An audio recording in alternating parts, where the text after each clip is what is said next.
Ang panahon, katulad din yan ng pag-ibig. Nagbabago ang panahon, ganun din sa pag-ibig. Kaya kung maghanap ka rin lang ng mamahalin, piliin mo na yung mas mahal na mahal. Hindi yung napipilitan ka lang. Baka kasi dumating yung time, bigla kang magbago. Hindi pala siya ang kailangan. Dahil ang gusto ng puso ko pala, yung matatag na tao. Matibay, hinaharap ang anumang hamon sa buhay.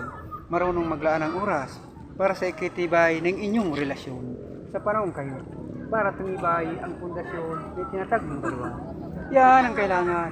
Huwag mong sabing wala ka, responsibilidad mong pangalaga na naging kayong dalawa. Tama ba ko? Tama di ba? Kahit wala ka, hindi naman kailangan ng sobrang halaga ng pera. Basta magkasama kayong dalawa, sapat na. Hindi para gumasta. Dahil ba wala ka, hindi na kailangan magbanding kayong dalawa. Dito sa lugar na to, baka gusto nyo, makakasama nyo pa si Makata. Pero lagi nating tatandaan, sa pagpili ng mamahalin, dapat laman.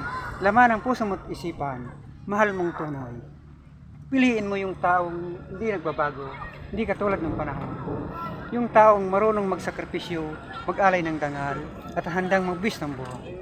Piliin mo yung taong kaya kang ipaglaban, katutulang, kahit hindi niya kaya, mapipilitan siyang lumaban. Dahil sa'yo lang. Ganyan ang tunay na pag-ibig, mamahalin kang tunay. Welcome to Siapis. Maligaya kong harapin ang una kong kabanata, Siapis. Ito ang yugto ng aking buhay, Siapis. At akin ang kakalimutan ang una lagi kong buhay. Mga nauna at nauli kong matarang. Maraming salamat sa inyo mga kaibigan. Salamat po. Salamat po sa mga napanood at pagtangkilik sa Dalagpir Secret Love.